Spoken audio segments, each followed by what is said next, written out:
You are listening to Catholic Family Podcast. Hi everyone, this is Lisa Davis with another Catholic Momcast. I remember when I was a kid and my mom made meatloaf once a week, or maybe it was more like twice a month, but it wasn't enough as far as I was concerned. Not because I liked meatloaf all that much as a food, but because I could not wait to grow up and help make meatloaf. Don't ask me why. Maybe it was something about getting my hands into that mess of raw meat. It seemed like a grown-up thing, I guess. Something that stood out for me as an important thing to do for the family. Maybe because, even though it was kind of gross, my mom did it for us anyway. It was kind of heroic. But then the years passed, and I grew up. And somewhere along the line, I got initiated into the world of meatloaf making, and yeah, it lost its charm. I do still make meatloaf every once in a while. Who doesn't like meatloaf? But kneading that goo does not do much for me anymore. Funny how that is. Our fifth son and number 9 child has always been a fairly easygoing kid. Not a bells and whistles kind of guy, but a good worker. His middle name is Joseph, and a more perfect patron we could not have chosen for him. Anyway, meatloaf for me was mopping for him.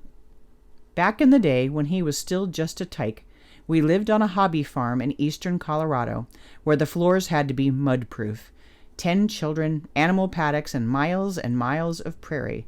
Not a carpet on the place. Every surface was wash and scrubbable, either tile or wood or laminate, and on Saturdays, every one of those tile and wood and laminate floors needed scrubbing.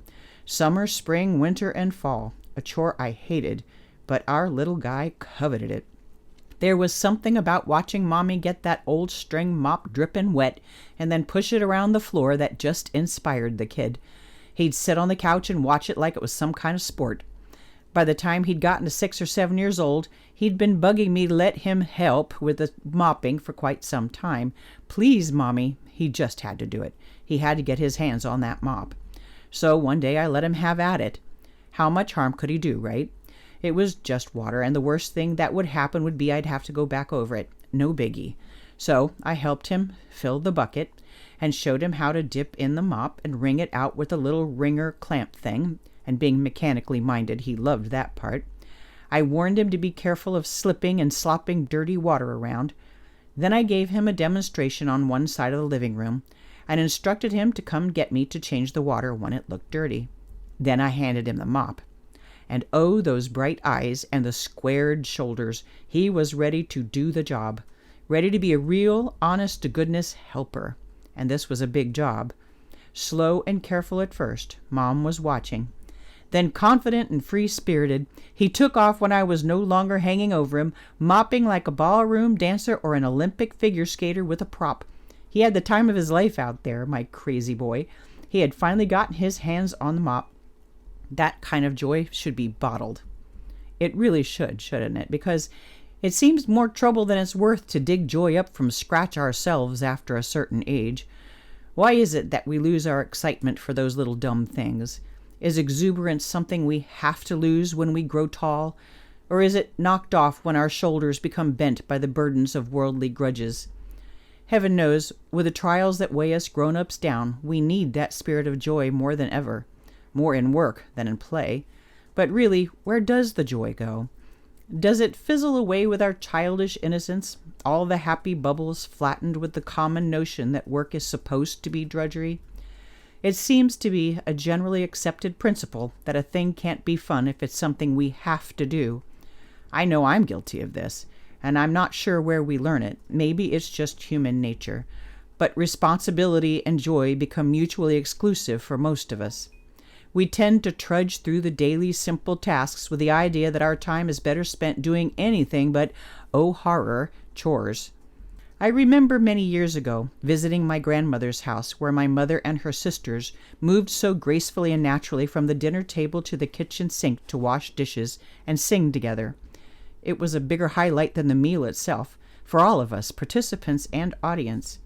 My Aunt Billie Jean said one time, and I've always remembered it as great wisdom, that amazing grace made the plates clean. These girls were raised Baptist, you see, and the whole songbook of Protestant hymns and a good handful of 50s melodies went into those pots and pans, too. but you can see where I'm going with this, I bet. What if life on earth, from heaven's vantage point, is a big sink of dishes or a house full of dirty floors, and the best part of grace, the thing that just tickles God, the way watching my 7-year-old ballroom dance with a mop tickled me, is the satisfaction he sees us enjoy, knowing we're helping, that we're doing something good and useful and needed for our families, for him. Extra points if there's singing and dancing thrown in for good measure. The big celebrations and vacations and worldly successes of our lives are nice wayside stations occasionally, but they aren't the destination. They're not even the journey. I vaguely remember the whirlwinds of some of our biggest family events over the years, but I do remember singing over the dishes with my aunts and my mom, and now singing over the dishes with my own children, and before long, my grandchildren. There's far more real grace in these things than you'll ever get from a trip to an amusement park or a week in Cancun. These tasks, especially when accomplished together as a family, form the kind of bedrock memories that build character. Lessons in work mixed with joy and love and family, and even sometimes a little silliness. I'll never forget my son's first time mopping the floor, the goof. Those were the cleanest floors you ever saw when he was done. St. Joan of Arc, a girl with a can-do spirit if there ever was one, knew about the poison of bad attitudes. As examples for our families, it's key to model and encourage the mindset of getting to contribute to the upkeep of our homes, our schools, our churches, our societies, and most especially to heaven. It's a privilege to get to do these things, an honor, and it's important. All battles, Joan said, are first won or lost in the mind. If life is like a mop, you might as well dance with it. You've been listening to the Catholic Family Podcast. If you enjoyed this show, please share it with your friends and family. You can support the production on Patreon and PayPal, and you can reach Kevin at kevin89davis@gmail.com. Ad Maiorem Dei Gloriam, all for the greater glory of God.